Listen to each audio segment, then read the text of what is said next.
What's up, fantasy people? This is Tyler, Big Turd Ward, and Banjo, the dog, coming at you live from my garage. And this is the Fantasy Footballin' Show. Today's episode, Mock Draft Mondays, man. So we're doing some mock draft tracking. I'm just going to give you like 3 players that really stand out to me that, moved a lot going up or down. So we're going to be continuing this maybe every Monday, to my convenience, until August when we're drafting live. So, I've got players that I'm keeping my eye on, in particular, like Trevor Lawrence, some value picks that I think are happening at the end of the draft, middle of the draft, stuff like that. But right now, a lot of things are happening right after the, real-life NFL draft, and so we're going to go over those. Anyways, first off, Bijan Robinson. You guys need to pump the brakes on Bijan Robinson, man. Like 7 of the last 10 mock drafts I've done, ESPN 10-team, mock drafts, PPR. If you see Tyler Ward in there, it could be me. Say what's up. And, dude, he's going second overall quite often. So, I think that Christian McCaffrey is almost like in a tier of his own this year. Because I think that he gets a lot more opportunities, like he touches the ball way more than Austin Eckler, I guess. And as much as that, I think that the Chargers defense is going to be really good. I also think that the 49ers defense is going to be really good. And this is not about this. Anyways, it's just about, do not pick Bijan Robinson over Christian McCaffrey, please. Like, you could maybe argue like the Austin Ecklers and the Saquon Barkleys and definitely the Derrick Henrys of the world. And, we talked about it, dude. Bijan Robinson going to a team that runs more, one of 3 teams that runs more than they throws the ball.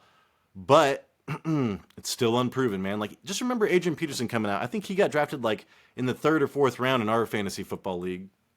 And now we're drafting, he needs to perform like Adrian Peterson to justify getting picked 2nd overall in a draft. So, like, if you draft him here, there's no value. Like, he needs to perform like a Hall of Famer just for you to get your ADP's worth of that player. So, Bijan Robinson, dude, pump the brakes, man. Pump the brakes. He's going, between right after Justin Jefferson in most drafts. And I still think that you'd want Christian McCaffrey and Austin Eckler above him. So, you can maybe talk me into the people below that, but not really. Number 2, this guy's big, man, Kenneth Walker. So, he went from the top of the 5th last week. Now he's top of the 4th. A lot more people are reaching for him. He's still ranked on ESPN, as like like 55 or something like that. So he's ranked to be in the 5th round. But in quite a few drafts I'm going in right now, people are reaching for Kenneth Walker. So I think that a lot of people last week were afraid of the Charbonnet, and they've had a week to marinate on that, and I don't think people really care. So Kenneth Walker, dude, if you watched him last year, you would understand why people don't care about that Charbonnet. Like, I've never seen a running back set up safeties when he's still in the backfield. Like, he's thinking, we're all playing checkers, he's playing chess, he's thinking moves ahead. Anyways, he's going in between Dalvin Cook and Aaron Jones. I would rather have him over Dalvin Cook. I'm a Vikings fan and I love Dalvin Cook, but dude, he was bad game after bad game after bad game potential, but he would just break off like a 50-yard run, a 40-yard touchdown. And those big comebacks last year, he was benefiting a lot from like long screens.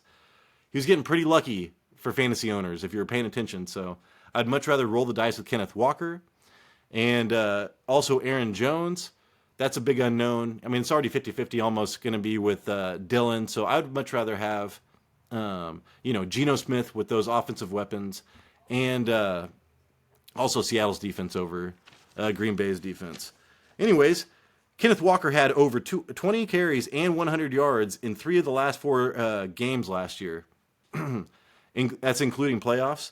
And that last game, he didn't get 100 yards. He got a touchdown versus the 49ers. So the 49ers defense was just shutting down everybody. Kenneth Walker actually looked good against them. So Kenneth Walker, he does have injury concerns with his ankles. Goes all the way back to high school or something like that. But I think that he is justified. I think that he is a value still, even going in the top of the 4th round. That's probably where he's going to be. I'd feel comfortable picking him up in the 3rd, just because dude, I don't know, his ceiling is so high. If you're going for ceiling, 3rd round is probably where it needs to be. So Kenneth Walker, people are being not so afraid of Kenneth Walker anymore. That's number 2. Charbonnet is going at the end of the 12th. So Charbonnet is still a great value, dude. End of the 12th, give me somebody that could explode onto that with an injury-prone, running back ahead of him on a running team, Charbonnet could be a great pick as well. Number 3, Isiah Pacheco. He was going late 7 last week. He's going to the top of the 6th in a lot of these drafts, man. People are really wanting Isiah Pacheco now. So I was like, oh man, I was looking, he had over 10 fantasy points in 7 of his last 8 games last season in PPR. I was like, oh, that's pretty good. So he had only 5 touchdowns last season. That was 24th in the league. So people are thinking, man, Isiah Pacheco is just like Jamal Williams, man. Touchdown, touchdown, touchdown, touchdown. That is not the case. So keep that in mind. I don't even know how to stop recording on this. Oh, I see. Anyways, sorry, I'm trying new recording software. Check out our other videos when Jason and I do it together. It actually looks amazing. So thank you for hanging in there with us, and please subscribe, man. We need it so bad. We're like depressed. Give us some dopamine in our brains. So anyways, 3 touchdowns in his last 5 games, including the playoffs. So people kind of remember him getting some touchdowns. People remember that touchdown in the Super Bowl. But hey, dude, I told myself I'm not going to get a running back for Josh Allen, and I'm not going to get a running back from, what's his name, Patrick Mahomes. Running backs are very important and valuable with a good quarterback, or a not so good quarterback. They're even more important. But when you have the greatest of all times, running backs aren't that important. So, dude, Isiah Pacheco is just getting minimized and minimized. He does have a hope, whereas Eric Bieniemy is gone. Charles Nagy is in. Charles Nagy, I think, likes to run the ball a little bit more. So I could be wrong about this, but dude, people are wanting to overdraft Isiah Pacheco right now. And he is going between Rachaad White, who I love, and Miles Sanders, who I really like. So I would much rather have Rachaad White and Miles Sanders. So Miles Sanders is going behind Isiah Pacheco. Carolina's going to be good, man. So I think that's where Miles Sanders went. Yeah, because David Montgomery went to the... There's a lot of movement. I got to remember all this. I'm immersing myself. Got to remember it. So anyways, people, if you like this at all, just give me a thumbs up, If you don't like this, tell me why you don't like this, how we could improve. I know we need to get 4K. We need to pay money for that. We're getting our different recordings so that's, at least our whole face is on this.